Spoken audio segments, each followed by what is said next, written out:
à ceux qui ne savent pas, on va l'enregistrer.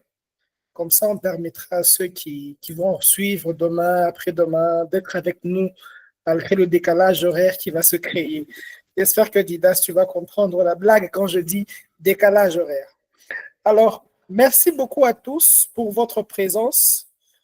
Merci beaucoup, Monsieur Jacques Safari, d'avoir accepté de nous rejoindre ce soir pour échanger avec vous sur cette thématique combien importante, sur justement ce dialogue entre deux mondes, entreprendre avec des compétences acquises ailleurs.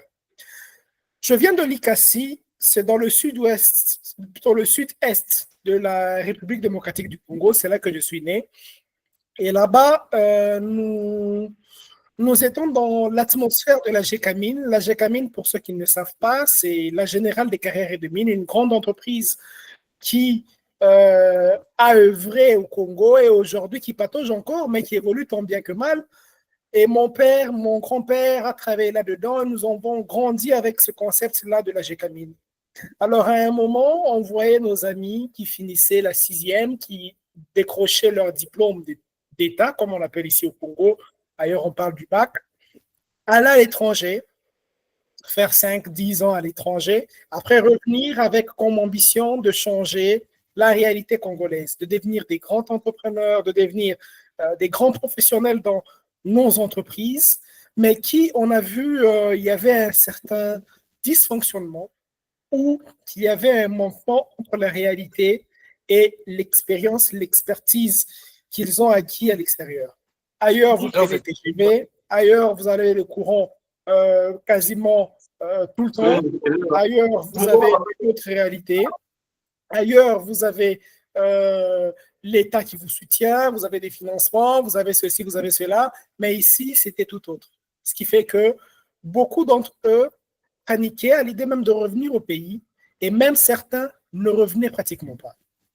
Alors, quand j'ai eu à échanger avec M. Jacques Safari, ici présent, qui a eu à passer, si je ne me trompe pas, 2 à 3 ans, ou même 4, aux États-Unis, il était en train d'acquérir un campus de compétences parce que, pour vous spoiler, M. Jacques Safari a été mon professeur à l'université. Il m'a appris, si je ne me trompe pas, le langage Java et beaucoup d'autres langages de programmation à Ezi Salam à Lubumbashi. Et il est parti aux États-Unis. Il est revenu au pays. Et après, quand on échangeait, je lui dis, mais bon, monsieur Jacques, qu'est-ce que vous avez appris en étant à l'extérieur? Est-ce que ce que vous avez appris à l'extérieur peut être bénéfique ici, chez nous, en RDC? Et puis, il me dira, mais bon, la réalité est quasi différente. Aux États-Unis, il a eu d'autres réalités. Ici, chez nous, il a eu d'autres, il retrouve d'autres réalités. Et du coup, il ne sait pas vraiment où se poser. Il est vraiment entre les deux. Comment je mets en pratique ce que j'ai appris ailleurs, qui peut être bénéfique pour le pays. Comment je peux tirer une connaissance de ceux qui sont sur le terrain et après voir comment matcher pour être utile à mon pays quand je viens de revenir. C'est pour ça qu'on a créé ce webinaire. On s'est dit, échangeons, réunissons tout le monde, parlons justement de cette question. Comment quelqu'un qui revient au pays peut être bénéfique après les compétences qu'il a eu à acquérir ailleurs. Alors, je ne vais pas monopoliser la parole. Je vais directement me demander à M. Jacques de me rejoindre. Vous pouvez juste démarrer votre micro et on va continuer notre échange ainsi. Monsieur Jacques, bonsoir. Bonsoir, Monsieur Clerc. Bonsoir tout le monde. S'il y a coupure à un certain moment, ça commence à, à ne pas bien passer. Il ne faut pas maintenir rigueur. C'est parmi les réalités dont on parle ici du pays, où on prépare, on fait un webinaire, tu as tous les contenus, tu dois discuter et après il y a la connexion qui te fait défaut. Ce sont les réalités qu'on doit à un certain moment intégrer dans la vie quotidienne. Mais merci en tout cas pour cette invitation. Moi, c'est beaucoup plus une opportunité pour apprendre encore, pour nouer des relations avec des amis qui sont là, discuter des gens qui connaissent déjà la réalité, qui ont déjà la réalité dans le sang, qui n'ont jamais quitté et qui ont continué à œuvrer dedans et à évoluer. Donc, c'est une opportunité pour moi de discuter, d'échanger avec les collègues, estimés collègues qui sont ici. Alors, comme tu l'as dit, moi non plus, je ne vais pas monopoliser la parole. Ce sera beaucoup plus de l'échange pour que les gens donnent des idées, des discussions et proposent de nouvelles idées de comment se relancer, comment se réapproprier les terrains. Parce que c'est la maison, c'est chez nous. Il faut qu'on se réapproprie les terrains et qu'on essaie de travailler dessus pour que ça marche dans la direction que nous voulons que les choses puissent évoluer. Réellement, en rentrant au pays, il y a vraiment cette inadéquation-là. Tu as vu beaucoup de choses en étant à l'extérieur et tout ce que tu voyais te disait, wow, ça peut être très intéressant pour le pays. Tu vois déjà les problèmes que ça peut résoudre au pays. Mais dès que tu arrives au pays et tu proposes cette solution à celui qui a un problème, les problèmes similaires qui a été résolu ailleurs, la personne va te dire non, ce n'est pas ce que je cherche. Il dit maintenant, vous cherchez quoi exactement? La personne ne sait pas ce qu'elle cherche, mais elle se dit bon, voilà, je suis pas contente de la situation. C'est une situation qui gêne, mais la personne ne veut pas tout simplement mettre un pas, faire un pas en avance pour s'approprier de la solution que tu viens de lui proposer. Probablement, je ne veux pas dire c'est une sorte de résignation que nous avons souvent, je ne veux pas dire cela, mais j'aime bien dire cela avec les amis. Je dis, bon, dans d'autres pays, comme ici chez nous, nous avons tous des problèmes, des défis et nos démons. Et les gens de l'extérieur décident souvent de se battre avec leurs démons pour les chasser un tout petit peu chaque jour, essayer de gagner du terrain souvent. Mais souvent chez nous, on se dit, bon voilà, c'est comme ça la vie. On continue avec nos démons, on apprend à vivre avec nos démons au lieu d'apprendre à les chasser. Alors, à un certain moment, j'ai cette impression-là que tu viens avec, tu vois que le problème est là. La personne aussi voit que c'est un problème. Mais tu me dis, bon, voici comment est-ce que je vais te proposer une solution. Voici la solution que je t'amène. Tu te dis, bon, en fait, tu vois, on peut se revoir après. Finalement, je t'amène la solution gratuitement. Je ne te demande pas de l'argent immédiatement. Donc, essaie d'avoir la solution et après, on va voir sur la tarification après. Mais la personne commence à esquiver comme si tu lui tendais un piège. Vous voyez? Donc, ce sont les réalités que je suis en train de vivre au pays pour l'instant. Mais bon, voilà, je laisse quand même le micro. Je ne sais pas s'il y a d'autres questions et d'autres contributions que les collègues peuvent aussi donner. Bon, qui se sentent vraiment les bienvenus pour contribuer. Oui, exactement. C'était vraiment une très, très belle introduction. Mais commençons par le tout début. Une petite présentation, peut-être pour les nouveaux qui sont là avec nous, qui ne me connaissent peut-être pas moi ou peut-être pas vous. Mais pour moi, si je dois faire rapide, je suis Clerc Ngonga, je suis un Congolais, un jeune entrepreneur congolais, né à Likasi, formé à Lubumbashi, qui vit présentement à Kinshasa. Ça va faire un mois que je suis dans la capitale où il y a tous les problèmes, tous les maux des Congolais se trouvent ici. J'ai eu à vivre une expérience unique dans ma vie. Mais bon, comme j'aime bien le dire, un bon entrepreneur, c'est celui qui sait résoudre de problèmes. Et le meilleur terrain pour un entrepreneur, c'est un terrain où il y a beaucoup de problèmes. C'est comme ça que j'aime bien le dire. Je suis l'initiateur du Café des entrepreneurs qui vous accueille ce soir. Je suis également j'aime pas dire CEO, j'aime dire dirigeant de Strategic Digital Firm, qui est une entreprise de services numériques. Nous proposons des services numériques et aussi des produits sous forme de logiciels aux entreprises, principalement dans plusieurs secteurs, mais sur notre terrain, c'est surtout la RDC, où nous avons beaucoup plus. Monsieur Jacques, j'aimerais aussi, avant de continuer, que vous puissiez donner un peu votre parcours. Vous êtes qui, ce que vous avez eu à faire, comment vous êtes arrivé aux États-Unis et qu'est-ce que vous avez appris avant vraiment qu'on rentre dans le vif du sujet. Ok, merci M. Clerc. Je vais y aller quand même très rapidement. Je m'appelle Jacques Safari Moyona et je suis congolais comme Clerc l'a bien souligné.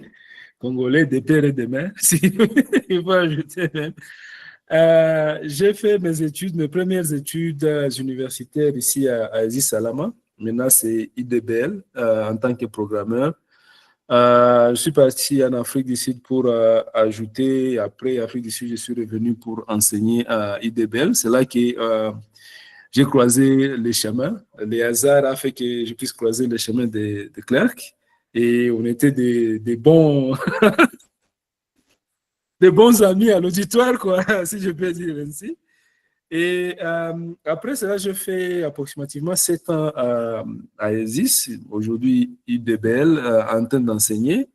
Et après, je suis parti aux États-Unis pour continuer mes 2 maîtrises que j'ai faites là-bas en data science et technologies éducatives. Et après, j'ai pris aussi un certificat chez MIT en intelligence artificielle. Donc, j'ai essayé de combiner toutes ces technologies-là pour améliorer l'éducation, améliorer les services que nous avons et dans tous les secteurs de l'entrepreneuriat, quoi. Beaucoup plus à l'éducation, la formation et autres, mais ajouter d'autres secteurs aussi où on peut appliquer quand même ces technologies. En tout cas, si je peux dire en bref, pour ne pas prendre beaucoup de temps, c'est la petite introduction sur moi. En tout cas, nous avons assez d'expérience sur l'extérieur. Je vois, on peut rajouter aux États-Unis et l'Afrique du Sud. Donc, on a un pays africain, on a un pays d'Amérique. Je suppose que les compétences que vous avez eues à acquérir vont vraiment nous aider ce soir dans notre débat. Ma première question pour vous est de savoir, après ces années passées aux États-Unis, c'est quoi le premier choc que vous avez eu en atterrissant à Loano, à Lubumbashi? Bien, comme tu l'as dit, un entrepreneur, il voit déjà des solutions. En descendant, tout simplement, j'ai vu les services qu'on peut rendre aux gens. Parce que bon, il faut se le dire, hein, il y a quand même beaucoup de choses à faire pour améliorer quand même l'expérience de notre pays. Parce que vous savez, c'est vrai, moi, je revenais au pays, je revenais chez moi, donc c'est bon, même si j'ai des chocs, je vois des choses qui ne marchent pas, par exemple, les scanners qu'on met après retrait du bagage. Donc, tu retires les bagages sur le tapis roulant, c'est là qu'il y a quelqu'un qui va te barrer la route pour dire non, il faut passer par là. Et dis bon, finalement, il fallait que vous mettiez ça en avance quand même. Comme ça, les gens font passer cela en avance avant que ça nous rejoigne. Et en plus, bon, je ne veux pas revenir sur ce genre de problème, mais je voyais déjà que, voilà, il y a quand même une solution, un problème qu'on peut résoudre ici, en venant proposer, par exemple, la consultance à la RVA pour dire, bon, voilà, comment vous pouvez optimiser ce service ici. Vous le mettez de ce côté ici ou bien de ce côté, vous le positionnez à ce niveau ici pour rendre les résultats que vous êtes en train de rechercher. Mais bon, qui va vous écouter par là à un certain moment? Il faudra aller par-ci, par-là, rencontrer quelqu'un pour que ces solutions-là soient appliquées. Mais c'est parmi les premières choses qui m'ont frappé immédiatement parce que, comme on dit, c'est l'aéroport qui donne la première impression du pays. Si quelqu'un arrive à l'aéroport et trouve une très bonne expérience là-bas, d'accueil, je vous assure que cette personne-là va revenir. Si c'est un investisseur, il va revenir avec beaucoup d'autres amis pour qu'ils viennent investir au pays. Mais quand il arrive, il rencontre que l'expérience d'abord de l'accueil est complètement ratée. Bon, c'est fini, hein, c'est fini. En tout cas, l'amour du pays, l'amour de l'endroit disparaît complètement et nous perdons des millions d'argent qui pouvaient normalement être injectés dans notre secteur entrepreneurial et donner beaucoup d'emplois aux jeunes. Mais il y a beaucoup de choses à faire, il y a beaucoup d'améliorations qu'on peut apporter là-bas, beaucoup de services. S'il y avait cette coopération-là publique-privée qui existait, je vois en tout cas beaucoup de choses que les entrepreneurs, tels que je connais l'esprit créatif des entrepreneurs congolais, ça allait vraiment être quelque chose de merveilleux s'il y avait certains petits trucs, cette ouverture-là, voulais-je dire, sur les partenariats publics-privés. Bon, ça, c'était le premier choc que j'ai rencontré.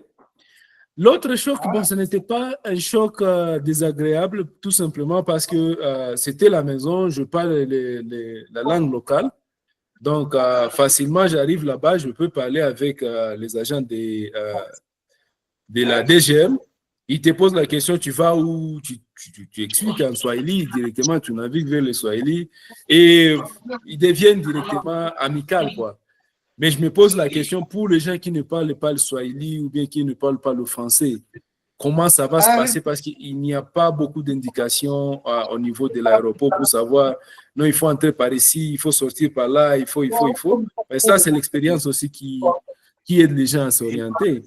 Donc, c'est comme si c'était un aéroport qui était destiné seulement aux locaux, pas vraiment aux étrangers que nous voulons vraiment accueillir dans notre pays. Et ça, c'est une autre opportunité, comme je le disais. Si on se dit, bon, voilà, il y a un entrepreneur local qui va proposer, par exemple, une sorte de contrat, une sorte de contrat avec la RVA, il dit, bon, voilà, moi, je vais aider seulement sur les signes, comment rendre l'aéroport juste agréable, que les gens sachent s'orienter dans l'aéroport. Ils sachent que, bon, voilà, pour les nationaux, on doit entrer par ici, voici les documents que vous devrez faire passer à l'agent qui est là et voici ce que vous devrez, à quoi vous devez vous attendre. Ces expectations-là, il n'y en a pas. Ce qui fait que, bon, voilà, on doit se confier aux papas qui sont là-bas, qui sont en train là aussi de chercher la vie, quoi. Il faut leur donner les codes là du bagage et ils commencent à chercher pour toi parce que c'est eux qui connaissent les circuits, comment ça se passe. Et ça, c'est déjà un problème, un sérieux problème. Si je dois aller chez quelqu'un, et personne ne m'a indiqué qu'il faut donner à cette personne-là pour faire ce travail-là, pour me faciliter la tâche. Ça devient un autre blocage, un autre choc qu'on rencontre à l'aéroport, qu'on pouvait aussi améliorer, qu'il y ait un service qui est là, qui se charge de ce genre de choses, et probablement une start-up locale qui peut prendre cela en charge. C'est quelque chose qui peut encore améliorer les histoires. Je ne sais pas si j'ai répondu à la première question sur le choc. Sur le premier choc qu'on voit, c'est toujours l'aéroport. En tout cas, ça, c'est très, très vrai. Non, mais vous venez de soulever un point qui est très important. Moi-même, je suis arrivé à Kinshasa. Bon, je fais Kinshasa depuis l'année passée. J'ai eu à découvrir certaines choses que je ne pouvais imaginer possibles. Je ne suis pas très fort avec le lingala, je suis beaucoup plus fort avec le swahili, mais bon, il fallait voir comment j'ai été traité. On m'a pris pour un étranger, pratiquement. J'ai eu les mêmes problèmes que vous, donc avec la langue, ça ne passait pas. Si je remontais sur du français, là encore, c'est comme si je venais de compliquer les choses. On me regardait un peu avec un œil bizarre. Voilà, toi, tu veux montrer que tu sais parler et tout. Et ça m'a vraiment surpris. Ça m'a vraiment surpris, mais bon, là n'est pas le problème de ce soir. On va encore revenir sur ce que vous avez vraiment tiré des États-Unis. Vous nous avez parlé de l'intelligence artificielle, vous nous avez parlé d'une autre façon de voir l'éducation, je dirais même plus loin nationale. Parlons de ces deux aspects qui font ravage aujourd'hui. Tout le monde parle aujourd'hui de l'éducation. Je pense que nous sommes en train de tendre vers une éducation, si je ne me trompe pas, 2.0, une éducation beaucoup plus évoluée que ce que nous avons maintenant. Nous sommes en train de tendre vers l'intelligence artificielle dans les entreprises, au moment où nous avons déjà beaucoup de choses qu'il nous faut améliorer.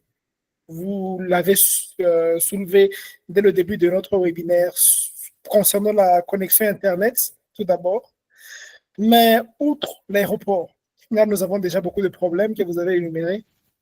Quels sont les services, selon vous, qui, de par l'expérience que vous avez acquis aujourd'hui, vous pouvez nous donner un élément, un point de comment on peut l'améliorer. Et ensuite, je vais donner la parole au public, qui sont des personnes qui sont ici au Congo, qui vont vous dire, OK, vous avez une bonne idée de faire ça, ça, ça et ça, mais voici ce qui se passe ici chez nous. Le blocage sera ça. Je ne sais pas si vous comprenez un peu la tournure que va prendre le webinaire. Donc, on va partir sur un problème, vous donnez la solution Et puis le public, les gens qui sont en train de nous écouter, prendront le micro pour dire, non mais là c'est bon, mais écoute, il y a ça au Congo, il faudra prendre en compte. Je suis à vous, M. Jacques. Merci beaucoup. Ça, c'est un très bon exercice. Je l'apprécie déjà, déjà au début. Je vais prendre d'abord la question de l'intelligence artificielle comme c'est de ça on parle et on voit l'éducation, notre éducation. Nous savons très bien que on ne pourra pas s'en passer d'ici 5 ans ou 10 ans. Déjà, pour l'instant, ça intègre déjà notre vie quotidienne de la même façon que les téléphones aujourd'hui, on ne peut pas s'en passer, on ne peut plus s'en passer. Il y a de cela 10 ans, si tu disais à quelqu'un qui est bon, voilà, tu ne peux pas te déplacer sans téléphone, il allait te prendre pour un fou. Avant, on se déplaçait, on s'en foutait, téléphone, on était bien. Maintenant, là, le téléphone, c'est impossible. Ce sera la même chose avec l'intelligence artificielle. Et je crois que nous devons impérativement préparer la jeunesse à utiliser l'intelligence artificielle d'une manière efficiente, d'une manière éthique, d'une manière effective, si je peux l'appeler ainsi. L'intégrer dans leur vie et l'utiliser à bon escient.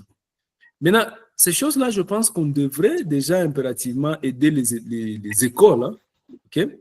Les écoles à intégrer dans la pédagogie les technologies et c'est là aider, créer même des académies. Prenons même le cas de créer des académies d'intelligence artificielle pour les jeunes.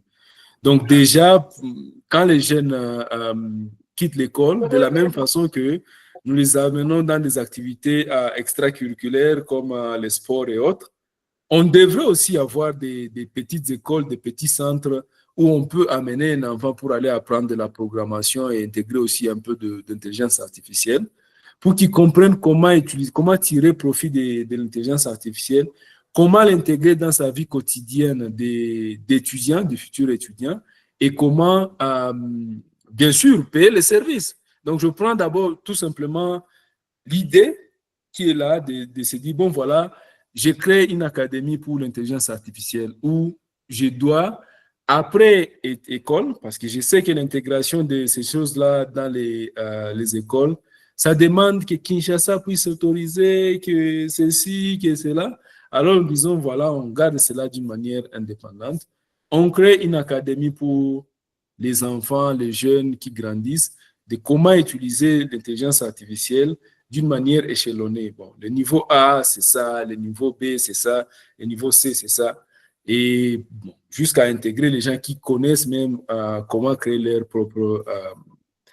propre modèle à utiliser pour fixer, disons, qui résolvent le problème réel. Bon, voilà, une idée que je lance comme cela. Dis, bon, voilà, je vais créer des académies d'intelligence artificielle destinées aux élèves du secondaire qui doivent transiter du secondaire vers l'université. C'est une idée que je lance comme cela. Alors, j'aimerais entendre les collègues me dire qu'est-ce qui ne va pas marcher dans cette idée-là en regardant notre, notre environnement, nos contraintes ici au pays, en commençant par Lubumbashi, bien sûr avec Kinshasa, Kolwezi et probablement Likasi pour s'il y a des collègues qui viennent de Likasi. Voilà, je lance le défi. Ok, personnellement, déjà, comme je suis sur le terrain, je vais vous pilonner de mes réalités, des réalités que je vois. Et puis après, on va donner la parole à tout le monde pour rajouter là-dessus. On parle de l'intelligence artificielle, comment on peut l'intégrer dans le quotidien du Congolais. Monsieur Jacques, vous avez parlé de l'école et puis vous avez donné déjà la solution en parlant de l'académie. Mais voici les 3 problèmes que moi je soulève quant à ça. Le premier, c'est que nous sommes dans un pays où le courant électrique est un luxe. Anecdote, pendant que nous sommes en train de faire ce webinaire, je suis sous générateur. J'ai allumé le générateur, c'est lui qui me permet d'avoir le courant et de pouvoir échanger avec vous. Le courant électrique, on n'a pas. C'est surprenant ou même rare de voir une école primaire, secondaire ou même une université avoir de l'énergie électrique, du courant électrique. Aujourd'hui au Congo, une école, avoir du courant, c'est un luxe. quittons les centres urbains. Même dans les centres urbains, c'est déjà un problème. À Lubumbashi, il y a des écoles qui évoluent sans courant. À Kinshasa, c'est encore grave.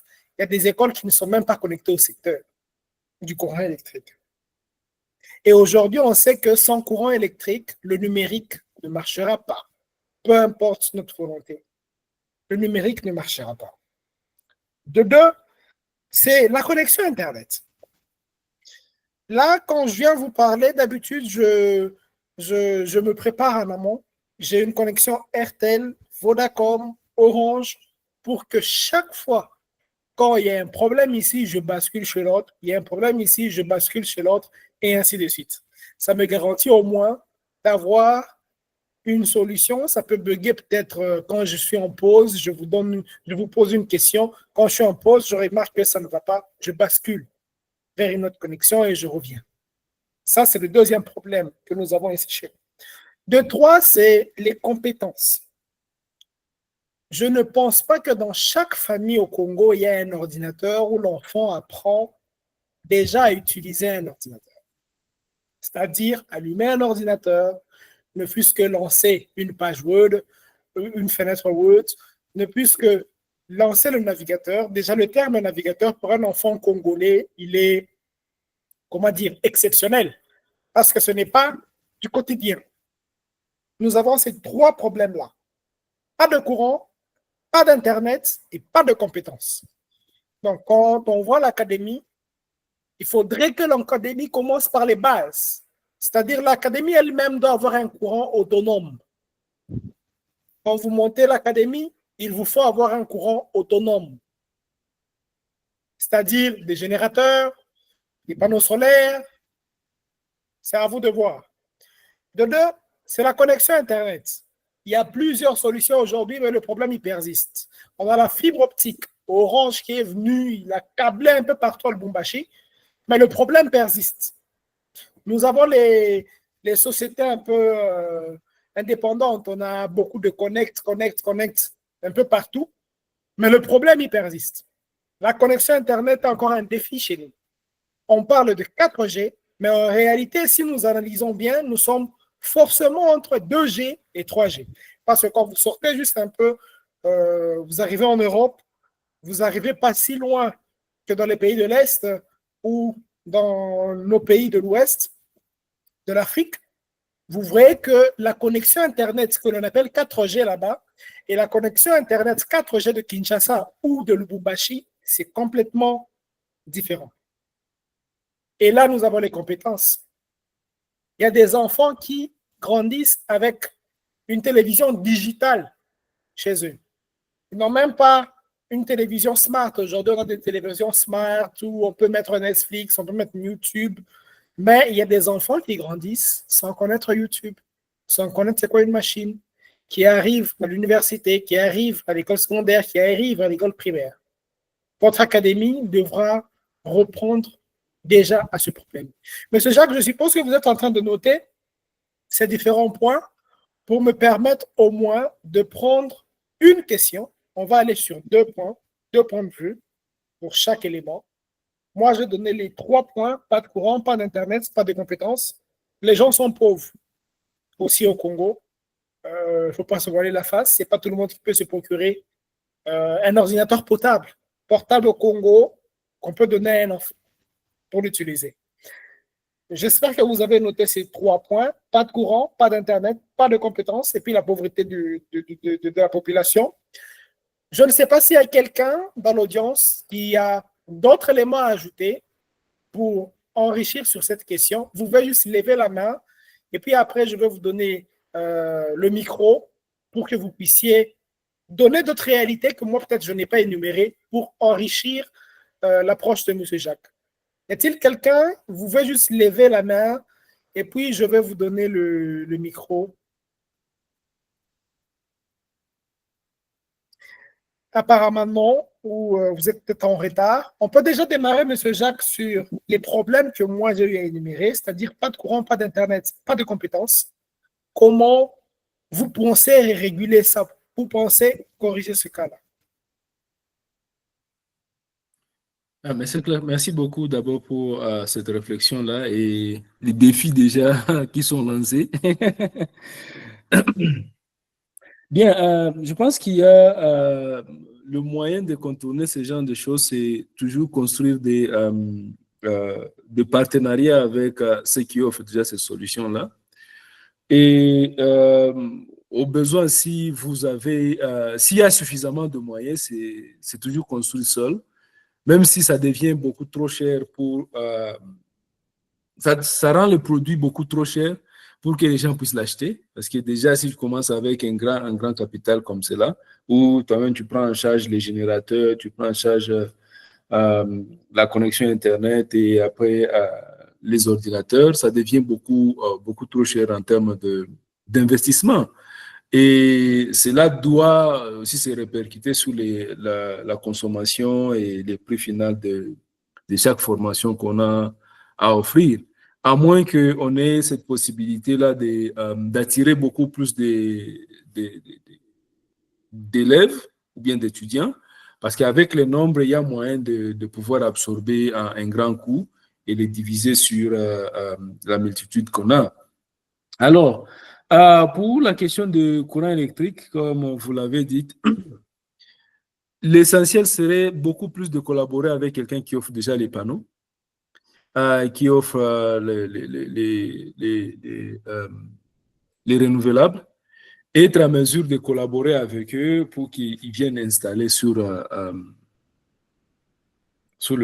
l'académie et après pouvoir gérer comment la consommation va se passer parce que bon, il faut aussi revoir quels sont les outils qu'on va utiliser, combien d'ordinateurs qui seront installés là-bas et quel est le moyen le moins cher en termes d'énergie qu'on peut utiliser, qu'on doit utiliser pour que ça puisse diminuer la consommation et avoir juste quelques panneaux qui sont installés et quelques batteries pour ne pas avoir une trop grande consommation. Et pour cela, il faut vraiment collaborer, travailler en étroite collaboration avec les maisons qui sont déjà sur place. Ça peut être intéressant de construire ce genre de partenariat avec les collègues qui sont là. C'est là que même il y a ce service-là entre startups qui naissent où celui qui a déjà une entreprise en énergie renouvelable, il s'est dit, bon voilà, moi je viens t'installer ces panneaux ici et ces batteries. En contrepartie, sur chaque formation que tu vends, voici combien tu dois commencer à me payer. C'est un partenariat à long terme qui s'installe et qui permet à l'autre startup qui fait l'énergie renouvelable de pouvoir aussi se retrouver dans toutes les formations qu'on est en train de faire. Si la startup se dit, bon voilà, moi je veux de l'argent, ce qui est souvent le cas. D'ailleurs, moi je trouve que c'est toujours une façon de ne pas regarder très loin. Il dit, bon voilà, moi c'est 1500 pour l'installation et je dois avoir ces 1500 immédiatement. Bon, je te paye une fois et puis c'est fini. Et pourtant, s'il y a une sorte de partenariat que nous pouvons construire ensemble, ça devient beaucoup plus intéressant parce que sur chaque formation que je suis en train de vendre, toi aussi, tu as un certain pourcentage. Donc, sur le nombre d'étudiants que j'aurai, c'est de l'argent qui va entrer régulièrement sur ton entreprise et qui va aller au-delà même de 1500 parce que le plus j'ai les apprenants, le plus aussi tu as de l'argent. Donc, ce sont des choses que moi, je j'aimerais quand même être à mesure de construire ce genre de partenariat parce que, bon, ce que j'ai vu ailleurs, c'est comme cela que les gens fonctionnent. Les startups se mettent ensemble, ils créent une sorte de venture ensemble et après, ils se partagent les revenus régulièrement. Donc, ça rend tout le monde sustainable sur le long terme, sur un projet donné. Et ça fait que moi qui ai créé cette académie-là, je n'investis pas un gros montant. Je reste avec un peu d'argent qui va me permettre de pouvoir de continuer à faire tourner les business. Ça, c'était le premier problème. Bon, c'est vrai, les collègues vont m'aider avec de nouvelles idées sur ce point-là parce que bon, ils vont me dire non, c'est pas comme ça qu'on doit réfléchir ici. Voici une autre manière de réfléchir.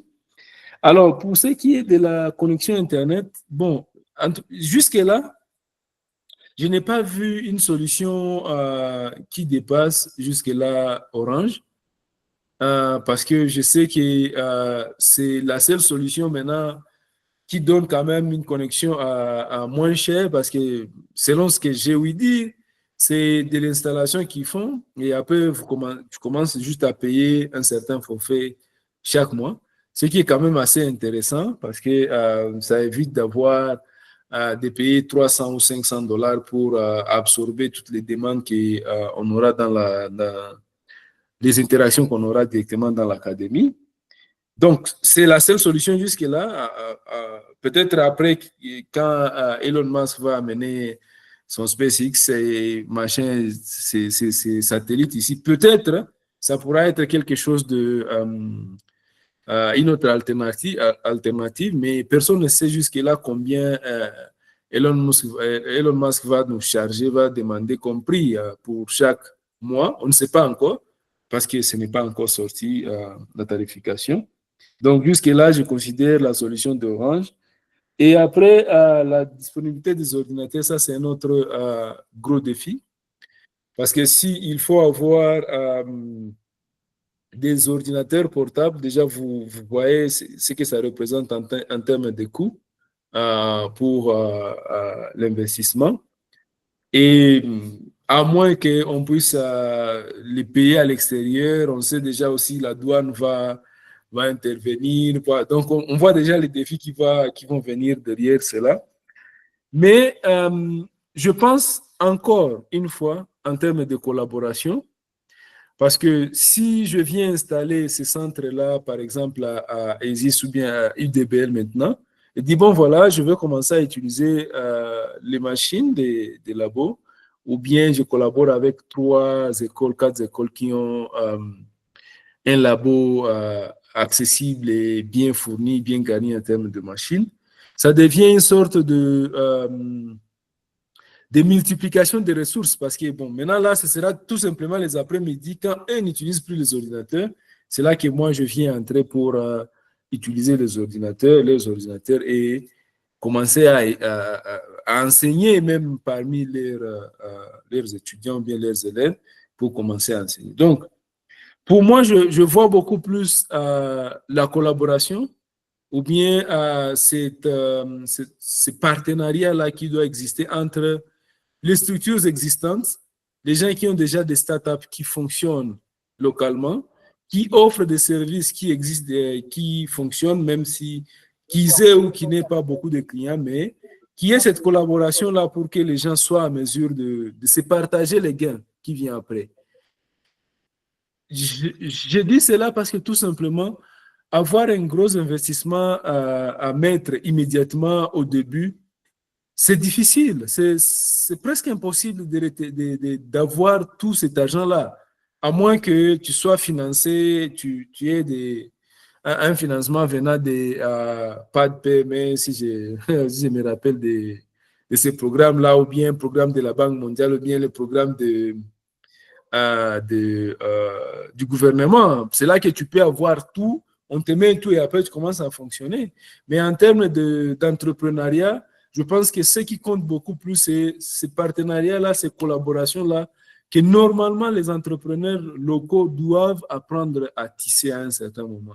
Parce que si nous n'avons pas cela, ça devient complètement difficile ou presque même impossible d'opérer. Ça devient trop cher pour que quand je vais sortir les produits, que les clients soient à mesure de les payer. Si je dois payer toutes ces histoires-là moi-même au début, je vais m'efforcer de récupérer l'investissement. Et le prix sera haut. Et plus le prix est élevé, il y aura moins d'engouement d'étudiants sur mon projet. Mais si je trouve d'autres partenaires avec qui je peux travailler, où on signe des contrats de partenariat, on se dit, bon, voilà, sur chaque étudiant, chaque élève qui paye autant, les 10% revient à toi. Moi, je garde les 90% qui doivent m'aider à fonctionner. Mais ces contrats-là existent et on commence à collaborer de cette façon-là. C'est ce que je préférais en tout cas avoir dans l'écosystème qui existe sur place. C'est ces partenariats qui peuvent m'aider à établir ces genres de projets. Je ne sais pas si les collègues aussi ont des idées. En tout cas, ils peuvent m'aider avec de nouvelles idées de comment est-ce que je peux établir ces genres de projets. Oui. Alors, pour ceux qui viennent d'arriver, j'aimerais, voilà, on a déjà Monsieur Agneau qui va prendre la parole juste après moi. Pour ceux qui viennent d'arriver, je reprends un peu le sujet, le point que nous avons. Monsieur Jacques vient, il veut mettre en place chez nous au pays une académie pour former nos enfants primaires, secondaires ou même plus élevés à l'intelligence artificielle qui est aujourd'hui en vogue, qui transforme des sociétés. C'est une très, très bonne idée. Personnellement, je lui ai demandé de relever ces défis. Je lui ai présenté le manque de courant, le manque d'Internet et le manque de compétences. Il vient de nous proposer une solution en termes de collaboration avec les acteurs qui sont dans ces différents secteurs, c'est-à-dire les acteurs qui sont dans les secteurs, par exemple, de l'énergie, qui peut permettre à l'académie d'avoir accès à de l'énergie, des acteurs qui sont dans la connectivité, qui peuvent permettre à l'académie d'avoir accès à cette connectivité, une bonne connectivité. Et lui, il va s'en charger, il va se charger plutôt de la compétence.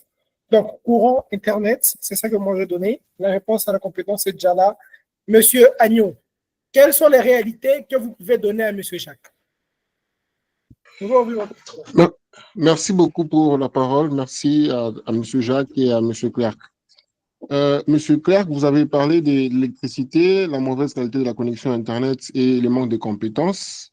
À cela, je voulais ajouter aussi peut-être la langue et le contenu pédagogique, d'autant plus que beaucoup de ressources d'intelligence artificielle sont en anglais, ce qui, bien évidemment, peut limiter l'accès pour les étudiants, principalement francophones, puisque là, nous sommes en train de parler de la RDC. Et aujourd'hui, à ce jour, le support pédagogique, le contenu pédagogique en RDC est 99% francophone. Et les ressources, les bonnes ressources d'IA, tous savons que sont en anglais. C'est aussi un frein. Alors, j'aimerais savoir, Monsieur Jacques, qu'est-ce qu'il propose par rapport à ça? Comme je l'avais dit, on peut partir sur deux concepts. On a M. Agneau qui nous a rajouté la langue. Monsieur Haget, pourrez-vous aussi donner vos réalités? Comme ça, M. Jacques va répondre aux deux réalités au même moment. Vous pouvez ouvrir votre micro et parler, M. Haget Mandé. Ok, bonsoir à tous. Merci, M. Clerc, pour ce webinaire. C'est vraiment enrichissant.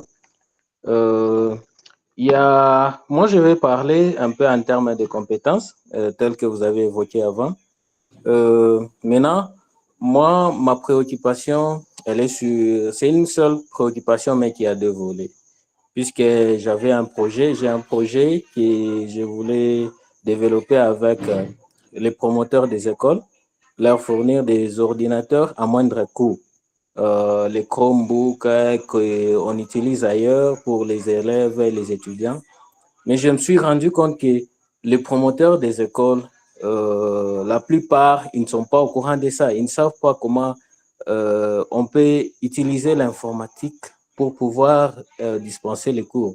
Et la plupart, quand je les ai rencontrés, ils me disent, bon, ça, voyez d'abord avec l'enseignant qui donne l'informatique. Et quand vous causez avec eux, ils disent, non, nous faisons seulement, on apprend aux enfants la souris, les claviers, tout ça, les basiques. Et l'enfant, quand vous lui demandez c'est quoi un curseur, il ne sait même pas les curseurs, c'est quoi.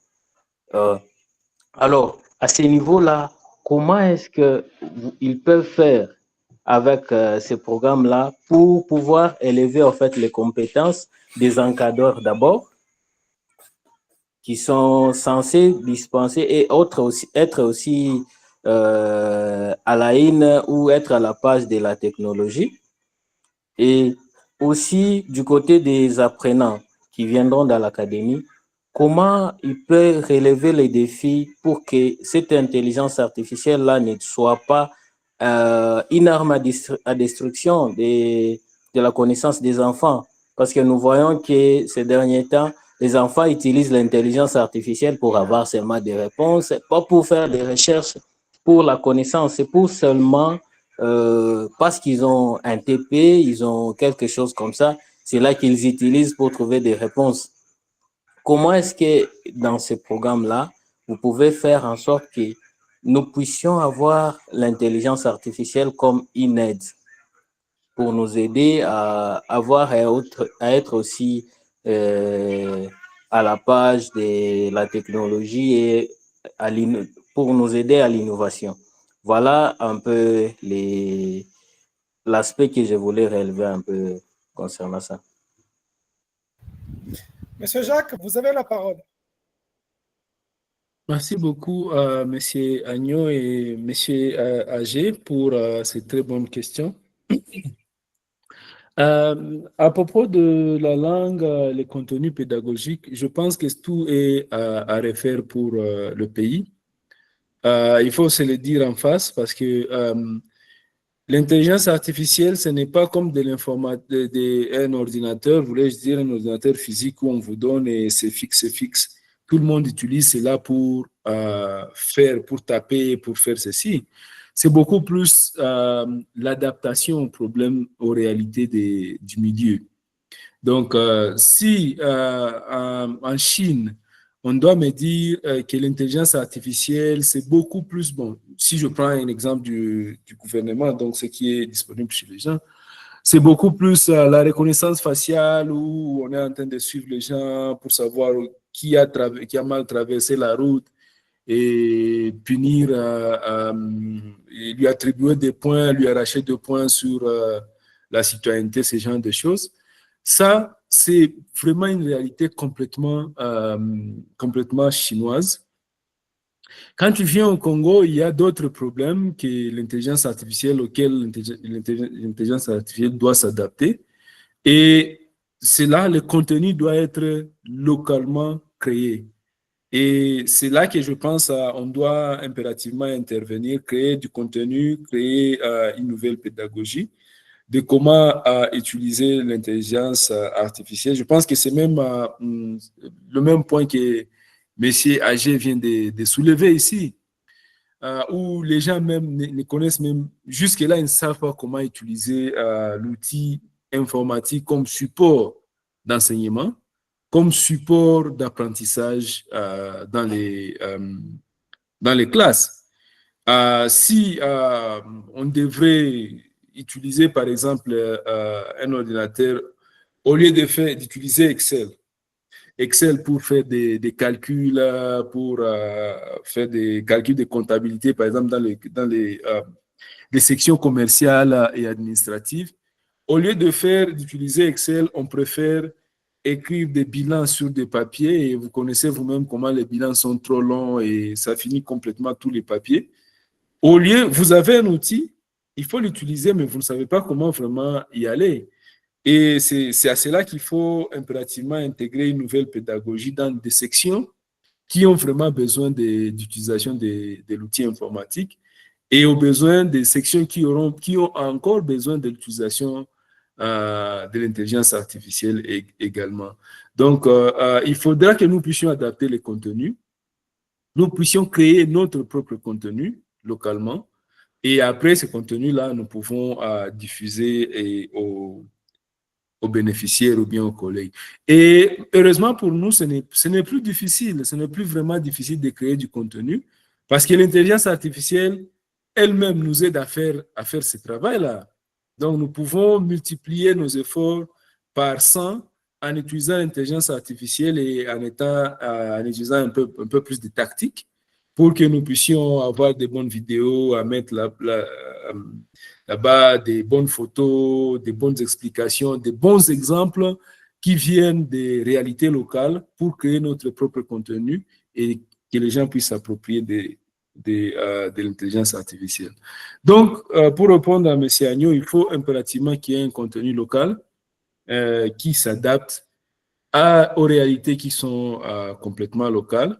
Et à M. Agé, je pense qu'il y a ces besoins-là où on doit commencer impérativement par des cours basiques comme l'éthique de l'utilisation des intelligences artificielles pour que les étudiants, les élèves comprennent en quoi est-ce que l'intelligence artificielle peut les aider et en quoi est-ce que l'intelligence artificielle est en train de freiner leur apprentissage. Je pense qu'à un certain moment, on avait abordé même cette question-là. Et j'avais expliqué comment est-ce que l'intelligence artificielle, à quel moment l'intelligence artificielle devenait un danger pour pour l'apprentissage de chaque élève et à quel moment l'intelligence artificielle devenait un atout pour aider les apprenants. Juste très rapidement, je peux prendre par exemple l'apprentissage personnalisé. Ce n'est pas tout le monde qui vient dans la classe, OK? Ou bien, prenons le cas des étudiants qui commencent licence 1. Maintenant, c'était l'ancien premier graduat. Quand vous venez, vous ne venez pas avec les mêmes bases en termes de mathématiques, en termes de toutes ces cours-là. Certaines personnes viennent des maths physiques, d'autres viennent de pédagogie, d'autres viennent de commercial, ainsi de suite. Donc, vous n'avez pas les mêmes bases.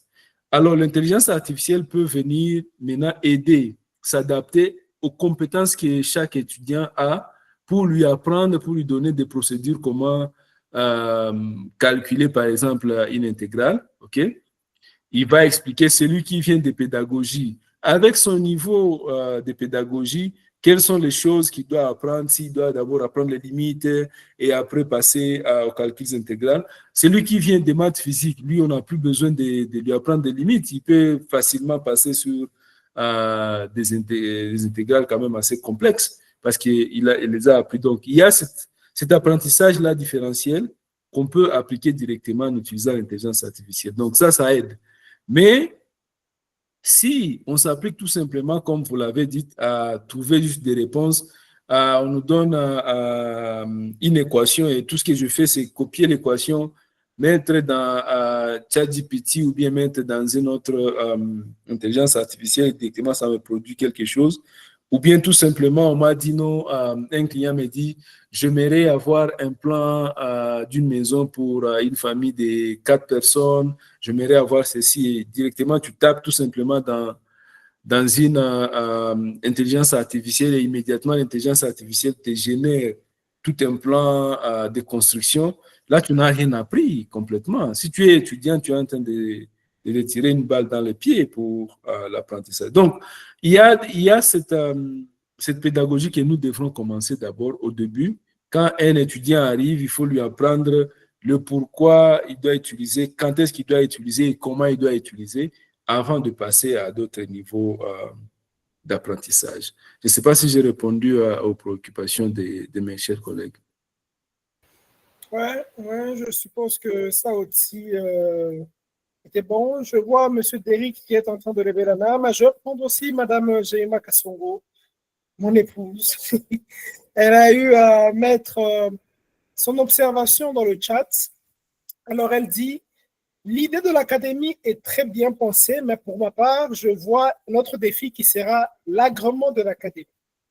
Car, vu les réalités que nous vivons, il n'est pas facile en RDC d'avoir tous les documents, sauf si on connaît quelqu'un qui connaît quelqu'un quelque part. Sans compter qu'un jour, un ministre voudra s'approprier de la chose. Il faudra déjà penser à comment éviter ces problèmes à l'avenir. Alors, elle pose cette question sur base d'une expérience personnelle qu'elle a avec les entreprises, dans le sens que quand quelque chose gémit de nouveau, qui prend de l'ampleur, on a toujours un ministère qui viendra dire ça cadre avec nous, ça, c'est à nous, ça, c'est comme ça. Monsieur Jacques, ça, c'est un point aussi que vous devrez noter pour donner votre point de vue là-dessus. Avant de prendre, comme ça, je prends M. Derrick, si vous voulez juste prendre l'info dans le chat. Et M. Derrick va aussi nous rajouter une réalité qu'il a avec notre pays par rapport à ce que vous venez d'avancer. M. Derrick, vous avez le micro. Bonsoir à tous. Merci beaucoup, M. Clerc, pour la parole. Bonsoir à M. Jacques. Je suis content d'apprendre qu'il est finalement de retour au pays. Alors, moi, je voulais juste soulever une réalité que je vais, et par la suite, peut-être tenter d'orienter les pistes, peut-être des solutions par rapport à cette réalité-là. En fait, l'académie, c'est vrai, en intelligence artificielle, ça serait quelque chose de bien. Mais je sais qu'il y a aussi d'autres solutions un peu pareilles qui ont été proposées et peut-être mises en place déjà au niveau du pays, pas nécessairement de manière spécifique, pas nécessairement de manière spécifique liée à l'intelligence artificielle, mais des solutions qui sont peut-être orientées les STEM. Et l'une des solutions, c'est une solution qui est presque humanitaire, si je peux dire ainsi. Je peux citer le cas de Orange. Je pense qu'il y a eu à lancer l'année passée ce qu'il appelait des, je pense, Fab Lab, quelque chose comme ça. Ils ont eu à mettre en place des ateliers au niveau de chaque province. Je pense à Lubumbashi, c'est à l'ISP Lubumbashi. Ils ont mis un laboratoire qu'ils ont équipé avec des très bons matériels de qualité, de haute technologie, et qui aussi ont disponibilisé certains formateurs et qui appelaient au fait les habitants de Lubumbashi ou de chacune des provinces où sont installés ces Fab Labs-là, d'aller se former gratuitement dans certains métiers du numérique. Ça peut être, c'est un peu du tout. Ça peut être de la bureautique, ça peut être des notions de base en programmation, ça peut être un peu de robotique. Et peut-être aussi, je ne sais pas, peut-être s'ils ont les compétences, les enseignants ou les formateurs compétences là, peut-être aussi en intelligence artificielle. Alors, face à cela, puisque eux, ils le font de manière humanitaire, ça veut dire gratuitement, et j'ai un peu j'ai un peu crainte que votre solution puisse peut-être ne pas être rentable dans une certaine mesure. Alors, pour peut-être pallier à cela ou contourner cette difficulté-là, moi, je voulais peut-être proposer à M. Jacques de revoir la forme sous laquelle il peut mettre en place cette solution-là. Peut-être ne pas y aller de manière directe comme étant une entreprise, mais voir si on peut faire une sorte de semi-entreprise et une autre sorte de, je sais pas moi, semi-association ou semi-organisation, un organisme non gouvernemental, je sais pas. Pourquoi je dis cela? Parce que cela pourrait peut-être répondre aux difficultés que lui-même, M. Jacques, a évoquées, ou peut-être que quelqu'un, un des intervenants a évoqué, par rapport notamment au financement, par rapport à l'acquisition des matériels, par rapport à la fourniture électrique, par rapport peut-être aux bâtiments devant abriter ces académies-là. Alors, si vous y allez peut-être sous cette forme-là, vous pourrez avoir de fortes chances de trouver des partenaires étrangers ou peut-être nationaux, notamment le gouvernement, qui pourrait peut-être mettre sa main en poche pour se dire que voilà, moi je voudrais plus ou moins, je suis en marche de digitaliser par exemple mon pays, alors du coup il faudrait qu'il y ait un certain accès aux services numériques. Comme toi tu viens, tu as les compétences dans ce domaine-là, moi je te donne les fonds, je te donne ceci, je te donne cela, et puis voilà, tu vois comment mettre cela en place. Voilà un peu, je pense qu'il y a eu quelques organismes ou quelques entreprises qui ont peut-être évolué sous cette forme-là. Je pense à Lubumbashi, il y avait une start-up dont j'ai oublié le nom, je pense, qui était tenue par un groupe d'anciens de ESIS. J'ai oublié le nom, mais c'est une start-up qui a fait un peu, qui était connue, je ne sais pas où est-ce qu'ils en sont maintenant. Il y a aussi au niveau de Kinshasa, il y avait aussi une autre start-up qui aussi avait fait quelque chose pareil, qui produisait même, je pense, des tablettes éducatives avec des applications là éducatives et qu'on fournissait dans des écoles. Et je pense qu'il était même financé au niveau du gouvernement. Donc voilà un peu moi ce que je voulais ajouter par rapport à ce débat. Merci. Oui. Monsieur Jacques, vous avez les deux préoccupations de Madame Jemima et de Monsieur Derrick. Comme ça, vous pouvez y répondre et on va avancer ainsi. Merci beaucoup, Madame Jemima et Monsieur Derrick. Ça, c'était très pertinent. Je ne sais pas si vous m'écoutez très bien, j'ai l'impression que ma connexion joue un peu. C'est parfait, moi je vous entends très bien. Ok, d'accord. Alors, c'est vrai, ça, ce sont de vrais problèmes qui sont évoqués. La problématique des propriétés intellectuelles, si je peux catégoriser cela, ce que Madame Jemima a évoqué, ça, c'est beaucoup plus un problème de propriété intellectuelle.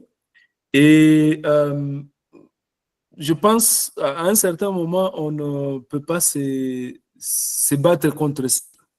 C'est difficile parce que nous avons ce qui régule l'éducation. Si l'initiative, ils veulent prendre ton initiative, je pense que ça peut être quand même quelque chose d'intéressant que l'initiative soit élevée au niveau national. Donc, ça peut être quand même un pas en avance. Bon, s'approprier, je ne sais pas. Je ne sais pas si ils peuvent arriver jusqu'à ce point-là. Mais en termes où ils remarquent que tu es visible et après, ils décident de collaborer ou bien ils veulent prendre la solution pour l'intégrer au système existant. C'est vrai, je vois cela d'une manière en termes d'opportunités, beaucoup plus, parce que ça devient beaucoup plus quelque chose de national et ça donne l'importance à l'idée que je portais et je ne peux qu'être content si cela est élevé à ce niveau-là. C'est vrai qu'il peut y avoir des discussions où on essaie de regarder maintenant comment perpétuer l'idée, la philosophie dans laquelle on a créé la chose. C'est toujours quand même assez intéressant de continuer cette discussion-là. Mais bon, je vois cela comme une opportunité parce que de toute façon, c'est difficile de se battre contre le gouvernement. On aura perdu quand même d'avance. Si on le prend du côté positif, ça devient encore beaucoup plus constructif parce qu'au moins, on sait que maintenant, l'idée sera dupliquée partout en RDC et tout le monde pourra avoir cet accès-là. Les préoccupations qui ont été élevées par M. Derrick, c'est vraiment intéressant. Et merci en tout cas pour cette perspective-là. C'est un autre angle avec lequel on peut regarder ces projets et ça donne une autre option de développement. Comment est-ce qu'on peut développer pour que ça ne soit pas seulement entreprise, mais beaucoup plus du côté organisation à but non lucratif et après commencer à chercher des financements à l'extérieur avec pas nécessairement à l'extérieur du pays, parce que bon, je n'aime pas beaucoup parler de l'extérieur du pays en termes de financement. Je vois beaucoup plus le national pour que on aille, par exemple, dans telle entreprise, dans telle école, chez telle personnalité pour dire, bon, voici ce que nous faisons, en quoi est-ce que vous pouvez nous aider, en quoi est-ce que vous pouvez nous assister. Ça aussi, ça peut être en tout cas une bonne vision. Merci, M. Derrick, pour avoir levé cette nouvelle option-là. Merci beaucoup, Monsieur Jacques. Merci beaucoup, Monsieur Derrick. Et je vois, Madame Jemima, vous avez encore votre main levée. Monsieur Derrick aussi. Madame Jemima, vous avez un élément à rajouter? Oui, oui, j'ai un élément à rajouter, si vous le permettez. Oui, vas-y. Ok, bonsoir à tous. Alors, monsieur, je voudrais juste rebondir sur l'idée de monsieur Derrick. Alors, c'est bien de faire une ONG, de chercher des subventions et tout, mais après, vous savez, moi, en tant que Jemima, quelles sont les chances que j'ai sur 1000 pour que Enabel, GIZ ou le gouvernement viennent financer mon projet. Je crois qu'on vit tous dans le même pays, la RDC, et on a tous les mêmes réalités. Parce que quand vous parlez de Orange, j'ai été invitée justement à l'ouverture de leur académie, j'ai vu ce qu'ils ont fait. Mais Orange, à sa taille de Orange, il est international. C'est tout à fait normal que la France, les États-Unis, que l'Allemagne veuille bien mettre ses fonds dans son académie, mais ça, c'est tout à fait différent avec moi en tant que personne. Je prends l'optique de ne pas trop vouloir aussi la gratuité parce que, croyez-moi, la qualité, elle a un prix. La qualité, elle a un prix. Si il faut avoir des financements, peut-être avec le temps, mais dire qu'on va mettre ça en forme d'ONG, que ça soit gratuit ou qu'on puisse se conformer à ce qui est gratuit, je pense que ce n'est pas une bonne idée. Déjà, rien ne rassure que ce qui est gratuit est forcément de bonne qualité. Il faut payer les professeurs, il faut prendre les professeurs qui ont les compétences requises et tout ça. Et ce n'est pas quelqu'un qui a un master, qui a un doctorat, vous allez faire travailler gratuitement en attendant le financement. Et on sait comment les financements, je ne sais pas si vous avez déjà eu à travailler avec les institutions étrangères, mais pour que l'USAID, enfin, l'USAID c'est déjà fermé, pour que, comment on appelle ça, pour que le PNUD, pour que la GIZ vienne vous donner même $1 pour un projet, croyez-moi, ça demande du temps, ça demande beaucoup d'expertise et une expérience déjà sur terrain. Ce n'est pas sur un début comme ça que vous allez vous révéler, aller au gouvernement, dire que non, voilà, je suis en train d'ouvrir mon académie et j'ai besoin de $1 million. Et demain, on vous donne $1 million. Ça, je trouve que c'est quand même un peu biaisé. Peut-être avec le temps, penser au financement, demander des financements, mais pour un début, en tout cas, on va prendre ça comme une entreprise. Vous avez besoin des services, vous avez besoin de la qualité, des belles choses, et bien, vous payez. Enfin, moi, je prends ça dans ce sens-là. Merci, Claire. Merci beaucoup. Alors là, nous rentrons dans une autre réalité qui est le financement, qui est un sujet qu'il ne faut pas mettre à côté. Monsieur Derrick a eu à relever ce côté-là de ne pas se battre avec les géants les géants ont les moyens. Monsieur Jacques est venu nous proposer une solution où l'entreprise s'autofinance, mais derrière, avec la réalité. Ça, c'est une question que je pose à tout le monde, avec cette réalité sur le financement. Dire aux ONG, avoir des fonds de l'extérieur, même si ce n'est pas nos programmes habituels comme la GIZ, l'INABEL, le PNUD, nous avons d'autres programmes un peu partout au monde maintenant, il y a des philanthropes un peu partout, mais je ne pense pas que malgré tout ça, l'accès au financement est facile. Personnellement, je travaille avec une entreprise qui œuvre dans ça. Pour avoir ne fût-ce que $100 000, c'était un combat de titans. Monsieur Derrick, Monsieur Jacques, et puis à tout le monde, quelle est votre perception sur le plan du financement aujourd'hui, en fonction de ce que Jemima a eu à nous dire? Monsieur Jacques, vous êtes là? Oui, je suis là. Vous me suivez? Oui. Ok. Je pense que en termes de financement, c'est beaucoup plus démarrer avec les bootstrapping où vous créez des services, les services sont vendus et après l'argent est réinvesti encore dans le développement du projet. C'est vrai, ça serait beaucoup plus, je parle de l'académie où les gens viennent étudier, mais ce n'est pas tout simplement cela qui peut ramener la seule source de l'argent en termes de services qu'on peut donner. Il y a beaucoup d'universités qui ont besoin des services, beaucoup d'entreprises qui ont besoin de l'intégration digitale, de la transformation digitale en termes de l'intelligence artificielle. Il faut créer des services aussi qui sont adaptés pour que on approche ces gens-là et après voir ce qui va se passer. Je sais que la sous-traitance ici, de l'extérieur, on nous présente cela comme quelque chose de très intéressant, d'équitable en termes de déposer votre candidature et après on vous sélectionne, vous venez, vous défendez le projet, mais En réalité, ce que j'ai vu, ce n'est plus vraiment de la sous-traitance, c'est beaucoup plus des clubs d'amis, en tout cas, ce que j'ai appris pendant tous ces petits mois que je suis là. C'est beaucoup plus un club d'amis où les amis appellent les amis appellent les amis des amis. Et après, vous entrez dans une entreprise, vous faites. Donc, on va parler de ce côté-là. C'est beaucoup plus, en tout cas, du bootstrapping et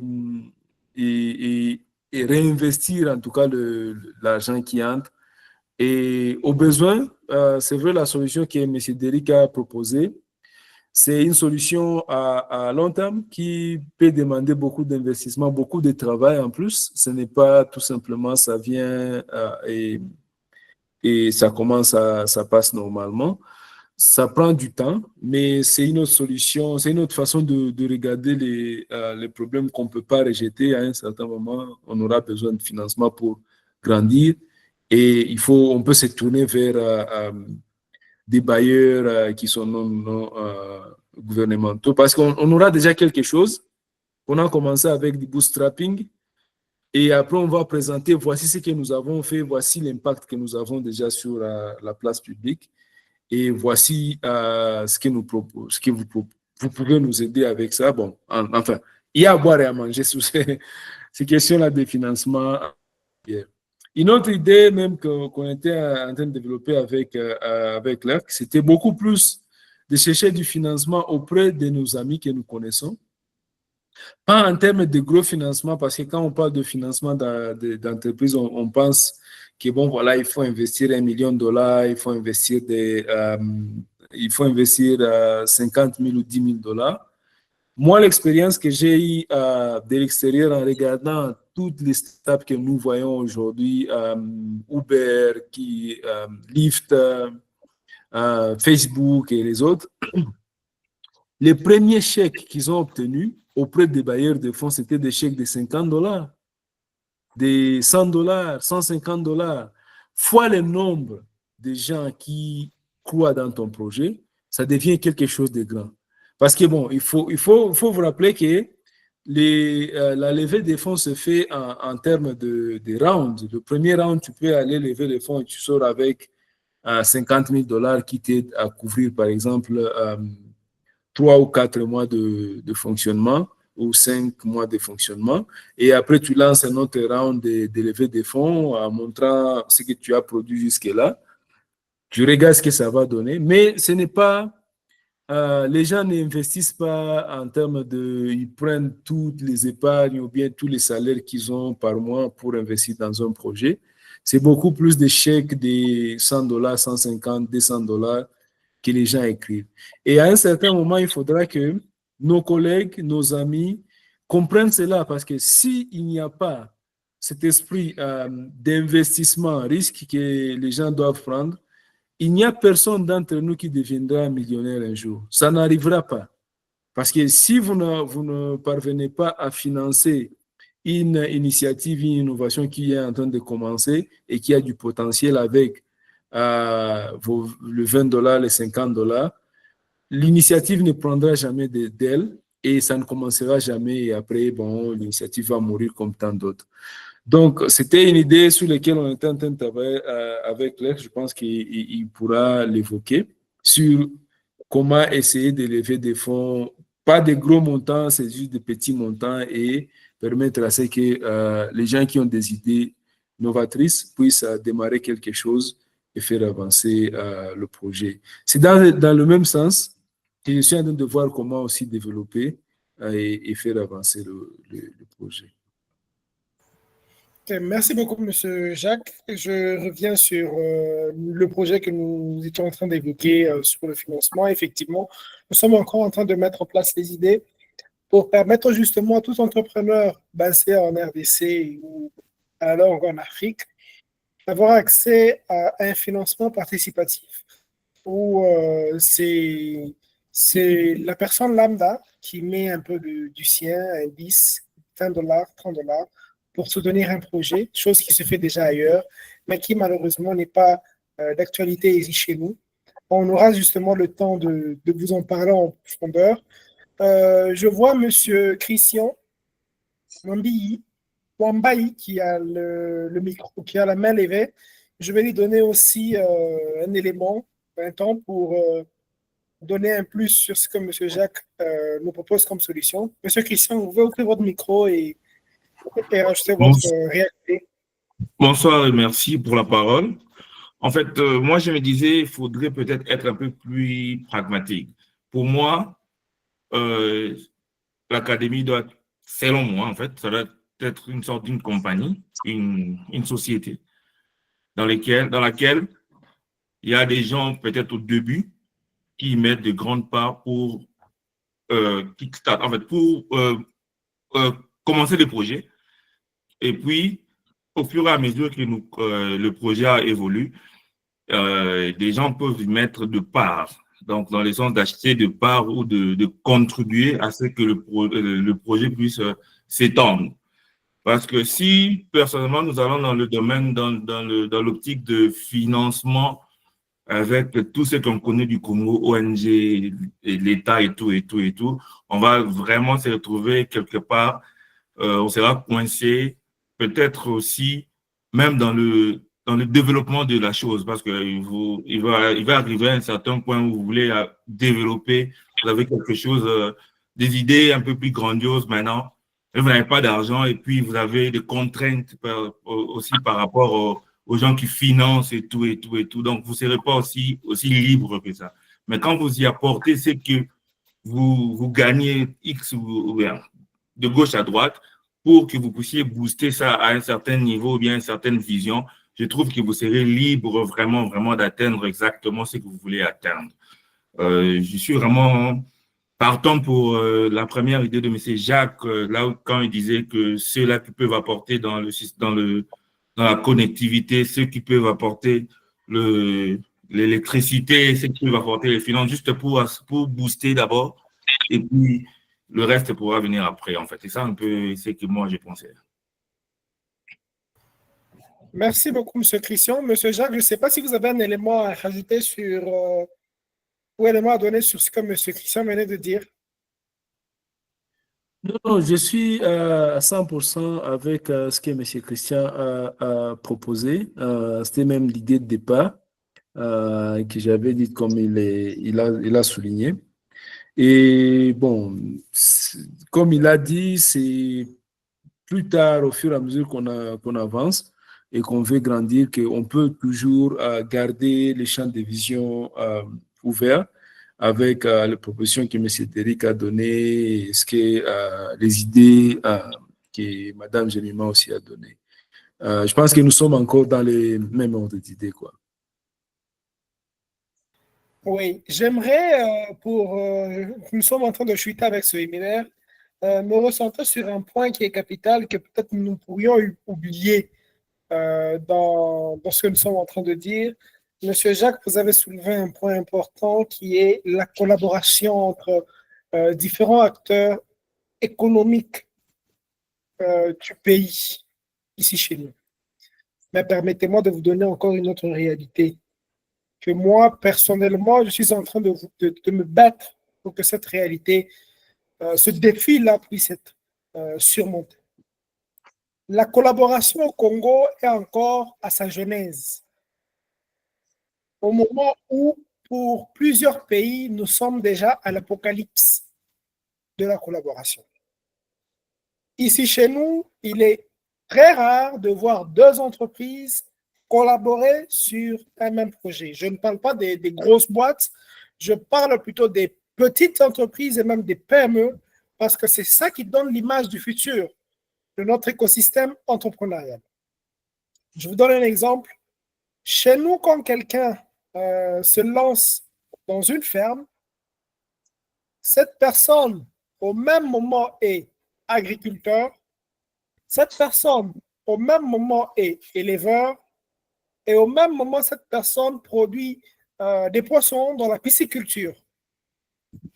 Et du coup, cette même personne, c'est elle qui se lance encore dans la transformation des produits, c'est-à-dire, comme la personne est en train de produire de la tomate, cette même personne commence à dire, elle se dit, non, si je vends de la tomate comme ça, de façon naturelle, personne ne va acheter, c'est un peu trop coûteux pour moi ou c'est pas très rentable pour moi. La personne se met à fabriquer elle-même de la purée de tomates. Et c'est cette même personne-là qui se transforme en distributeur pour aller vendre cette purée de tomates. Et c'est cette même personne-là qui sera marketeur, qui sera transporteur, qui va tout faire pour sa ferme. Donc, sur une ferme, la personne développe autant de compétences, mais qui, à la longue, malheureusement, finissent par l'épuiser et la personne ne sait pas se concentrer à temps plein sur sa ferme. Deuxième exemple pour les personnes qui sont dans le digital, nous avons ici au Congo des très bons développeurs, des très bonnes entreprises qui ont su mettre en place des solutions logicielles pour notre pays, mais qui, au même moment où ils développent l'entreprise, créent un département de marketing pour vendre cette solution-là.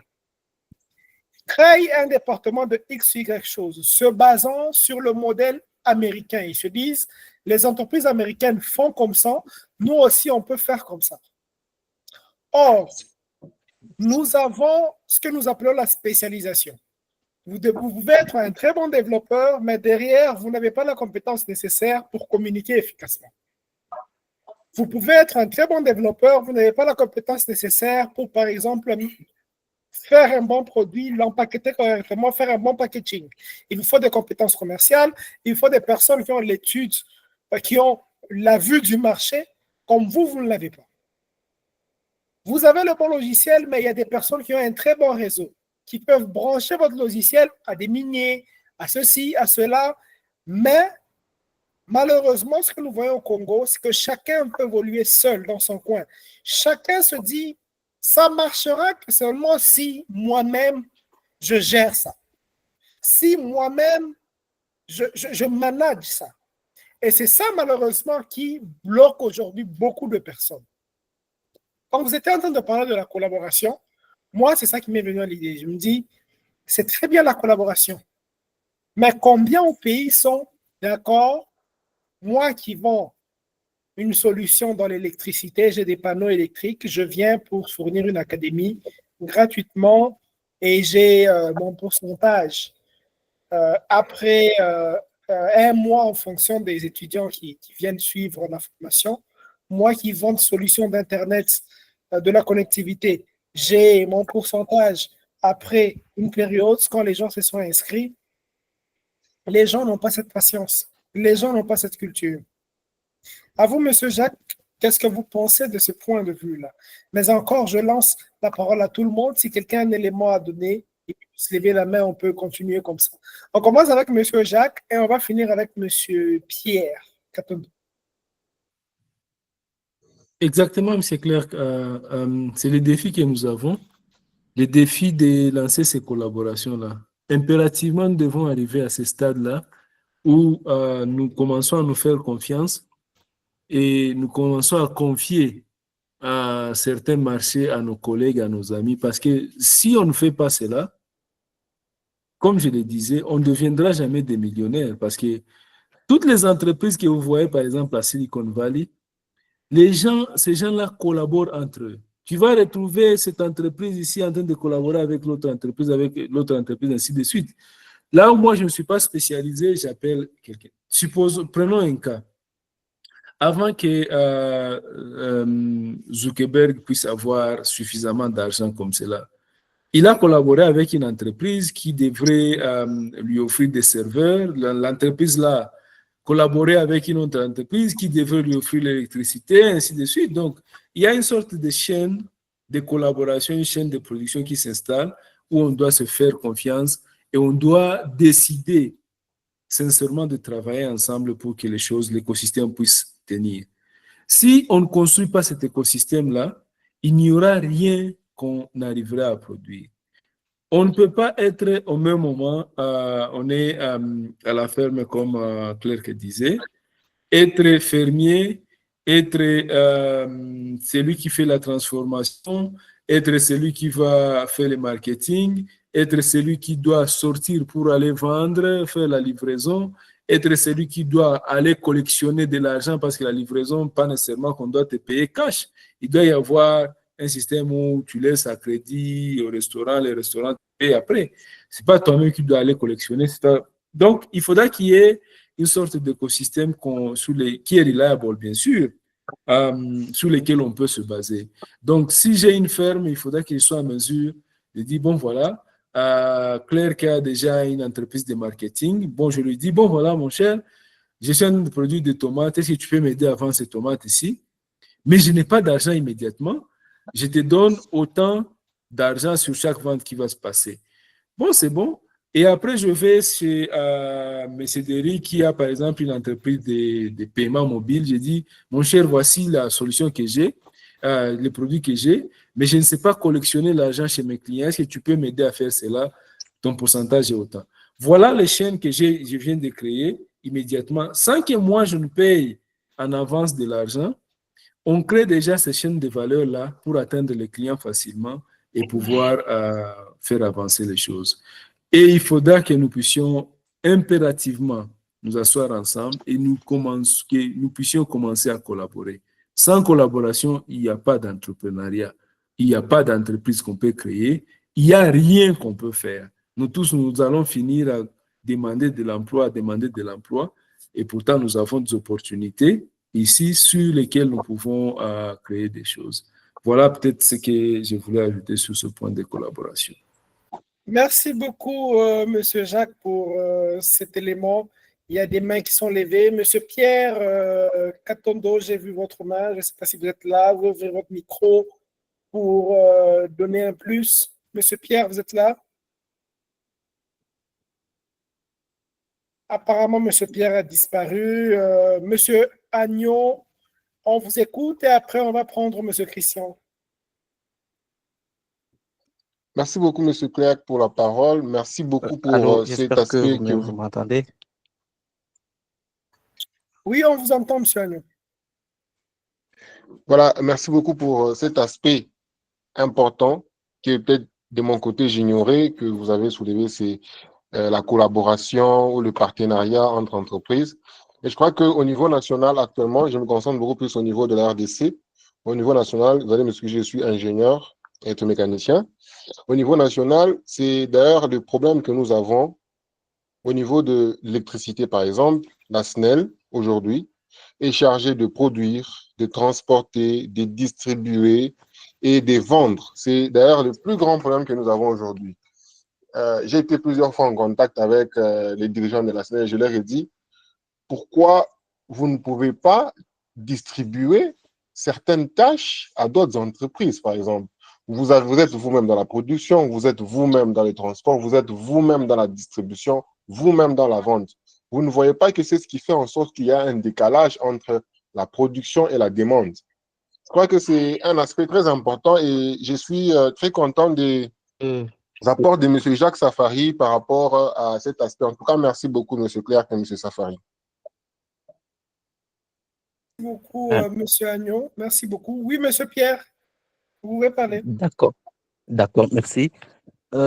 Juste être sûr que jusque-là, j'ai été bien suivi, je ne sais pas. C'est maintenant qu'on vous attend et tout est parfait. C'est 5 sur 5. Ah, d'accord, super. Je disais pour la petite présentation, moi, c'est Pierre Katondo. Je suis ingénieur agronome et j'ai à mon actif un master en production animale. Je suis, entre autres, chargé de cours de biologie végétale et de génétique à l'université méthodiste au Katanga, à Mulungushi. Récemment, bon, pas récemment, mais dans les passés, c'était vraiment réputé en informatique. Monsieur Jacques doit avoir une idée, lui, qui était à ESIS, ou qui est à ESIS. Donc, je voulais intervenir sur l'aspect agriculture, hein, vu que monsieur Clerc en a parlé. C'est vrai.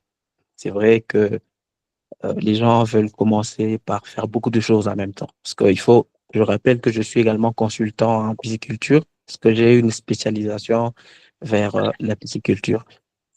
Nous avons à Lubumbashi ou tout autour de Lubumbashi été consultants dans plusieurs fermes. Nous avons aidé plusieurs fermiers à lever leurs activités. Il y a entre autres la ferme Emineza, qui est une très grande exploitation piscicole, si pas la première moderne pour ce qui est de la production du tilapia. La spécialisation, c'est la clé. Les Américains, les gens de l'Occident ont compris ça. La spécialisation, c'est la clé. L'idée, moi, je me dis, c'est une faiblesse qui est d'abord dans la tête du Congolais. Quand ils ont voulu réformer les systèmes éducatifs, ils ont amené le LMD, d'accord, mais même dans les systèmes qu'ils ont donnés, moi, j'avais pu remarquer qu'on voulait faire des spécialistes généralistes parce qu'il y avait tellement de cours, tellement d'axes d'orientation qu'on s'est demandé, mais quel spécialiste on devait avoir dans chaque axe. Le Congolais reste touche à tout déjà dans sa tête. C'est plus une idée préconçue. Mais revenons-en à l'agriculture. L'agriculture, déjà, à la base, pour vraiment se faire de l'argent en agriculture, il faut y investir de l'argent, des moyens. Je suis consultant. Je peux vous dire que j'ai rencontré des fermiers qui avaient en même temps 6-5 cultures, avocatiers, manguiers, citronniers au tout début. Il y a un peu d'élevage à côté. Il y a un, pour une petite anecdote, qui, une fois, je suis descendu dans sa ferme, on était obligé de tout enlever parce que il avait pris de noix d'avocatier qu'il avait planté et qu'il avait sémé dans des trous un peu disséminés partout parce que les villageois lui avaient dit que c'est comme ça que ça s'est fait. Alors que non, il faut d'abord faire germer ces plantes-là dans des conditions contrôlées, sous serre. Ce n'est que quand on a obtenu la petite plante qu'on peut maintenant aller les mettre dans les conditions extérieures. C'est avec des recommandations et des réalités comme ça qu'on a vu sur le terrain qu'on nous sommes dit non, on ne peut pas tout faire. Aujourd'hui, quand on parle d'agriculture, tout le monde a une parole, tout le monde a quelque chose à dire. C'est comme quand on parle de religion aujourd'hui. Alors qu'on devrait reconnaître qu'il y a des spécialistes pour chaque domaine. Même en informatique, il y a encore des branches où il y a des spécialistes pour chaque domaine, même cas pour l'agriculture. J'ai un penchant pour la pisciculture et je ne peux pas m'autoproclamer un agriculteur qui maîtrise l'arboriculture. Non, je peux avoir des pensées, des idées, je peux conseiller, mais mon penchant, c'est la pisciculture. Et je suis dans l'idée que M. Clerc dit d'abord la spécialisation. Oui, on peut commencer, mais si on peut se faire conseiller par plusieurs spécialistes, chacun dans son domaine, c'est comme ça qu'on peut espérer qu'une ferme peut avoir des axes de production différents. Voilà. Pour dire, on ne peut pas combiner les choses et espérer avoir un résultat. Autant faire intervenir pour chaque domaine un spécialiste. On a une ferme piscicole aujourd'hui qui produit plus de 2 tonnes le mois et qui alimente le Lubumbashi Écologie, tout simplement parce que le monsieur, il a voulu se centrer sur une chose. Après maîtrise de tilapia, il peut se lancer dans autre chose comme le clarias ou le poisson-chat. C'était ça ma petite intervention, juste pour renforcer encore ce qui a été dit et tout à fait d'accord avec ce que M. Jacques a également dit par rapport à la collaboration et au partenariat. Merci. Merci beaucoup, M. Pierre. On va prendre M. Christian pour chuter. M. Christian, vous pouvez rajouter. Merci. En fait, ce que je voulais ajouter ou bien ce que je voulais dire, c'était que par rapport à la création de l'écosystème qui va permettre à ceux que nous travaillons en collaboration, personnellement, je trouve qu'il faut du sérieux. Alors, dans le sérieux, il faudrait mettre en place des régulations ou bien peut-être, comment on dit, des clauses ou bien des histoires légales, dans le sens où on distribue les responsabilités et les tâches aux personnes qui feront partie de l'investissement. Si je peux un peu bien expliquer, c'est comme si, OK, je fais partie de l'investissement, j'y apporte peut-être des solutions solaires. De moi,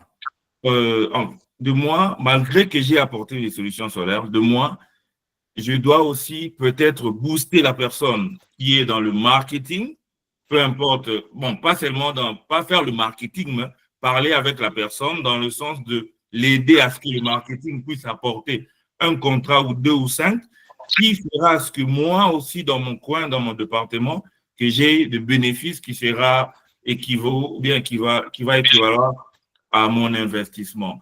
Et puis, dans le sens de travailler ensemble, il faut beaucoup de lois, peut-être de lois ou bien de contrats qui contraignent aussi les gens. Parce que c'est ce qui fera aussi que ce que j'aurais investi, je vais aussi récupérer. Parce que très souvent, on dit collaborer, mais c'est toujours de bouche à l'oreille. Il n'y a pas, et puis après, on se fâche, il y a des problèmes.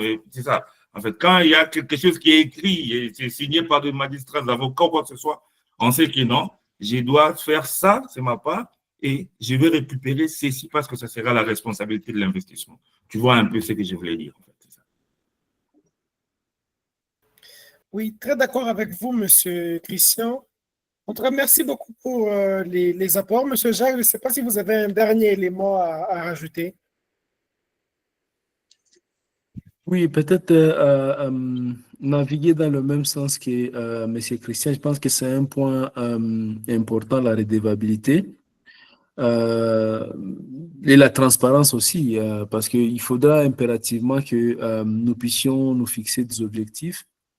Vous n'allez pas venir investir vos 1500, 3000 dollars des panneaux solaires et batteries. Et après, moi qui suis en train de gérer la pédagogie, je traîne pour produire les vidéos ou bien les contenus pour que les gens puissent commencer à apprendre. Ça sera déjà vous pénaliser votre investissement et il faudra qu'il y ait des clauses claires et nettes qui disent voici les objectifs que nous devons atteindre et nous devons faire rapport régulièrement chaque mois pour que tout le monde qui a participé dans l'investissement soit au courant de ce qui se passe. Qu'est-ce qui a été fait cette semaine? Qu'est-ce qui sera fait la semaine prochaine, ainsi de suite, pour voir comment les choses évoluent. Si l'équipe marketing n'a pas trouvé des clients qui s'abonnent immédiatement pour cette semaine, au moins nous savons les actions que l'équipe marketing a menées pendant ce moment ici pour savoir quels sont les échecs qu'ils ont essuyés et corriger cela pour que la semaine prochaine, ils puissent essayer autrement. Donc, exactement, c'est très important que nous puissions avoir des mesures de contrôle et de redevabilité pour que chacun puisse sentir que l'investissement qu'il a fait est en train d'aller dans la bonne direction. C'était le point que je voulais vraiment ajouter sur les termes de collaboration pour faire avancer le projet. Merci beaucoup, M. Jacques. Merci beaucoup, M. Pierre. Merci beaucoup, M. Agneau. Merci beaucoup, M. Christian. Merci beaucoup, M. Déric. Merci beaucoup, Mme Jemima. Merci beaucoup à tous. Aujourd'hui, nous avons eu un thème vraiment intéressant sur comment nous pouvons mettre en place des mécanismes pour permettre justement à nos Congolais de la diaspora qui reviennent au pays de savoir comment ils peuvent s'intégrer dans l'écosystème face aux réalités. Monsieur Jacques, aujourd'hui, nous a donné une réalité qui est sa volonté de mettre en place une académie d'intelligence artificielle, question de permettre aux Congolais de s'intégrer facilement à l'intelligence artificielle qui est en train de prendre le dessus sur tous les éléments de notre écosystème, tant entrepreneurial, économique et à tout. C'est là que nous avons ensemble relevé les réalités. J'ai eu à donner des réalités tant pour le courant, l'électricité, justement. J'ai eu à donner des éclaircissements sur la connexion Internet. Ça, c'est un autre défi. J'ai eu à donner un autre défi qui est la compétence. Nous avons reçu de M. Agneau le problème de langue. Nous avons reçu de M. Si je ne me trompe pas, le type de l'IA, c'était M. Eric. Je sais pas, j'ai un peu oublié. Je ne le vois pas défiler devant moi. Peut-être que si je lui fais un œil, je peux revoir. Apparemment, il n'est plus dans la discussion. Monsieur Déric, oui. Monsieur Déric nous a parlé pratiquement du modèle ONG, ou du modèle ASBL, en prenant de financement de par certains partenaires internationaux. Madame Jemima nous a parlé et défie justement de ces partenaires-là de financement qui existent aujourd'hui au pays, de par son expérience, pour nous dire que ce n'est pas facile de décrocher $1 million, peu importe le projet que nous avons aujourd'hui. Certes, il y a une ou deux entreprises qui ont réussi, mais on ne sait pas par quelle magie, par quelle procédure ces entreprises y sont arrivées. Je pense que nous ferons un effort dans le Café des entrepreneurs d'inviter ces entreprises qui arrivent à mobiliser autant de fonds, à nous donner leurs secrets, comment ils ont pu lever ces fonds-là. Nous avons parlé de la collaboration pour chuter, qui est un défi énorme pour l'écosystème entrepreneurial parce que les entreprises aujourd'hui, jeunes qu'elles sont, PME, TPE, ce n'est pas facile pour une entreprise d'accepter de collaborer avec notre entreprise, se partageant des pourcentages sur un marché.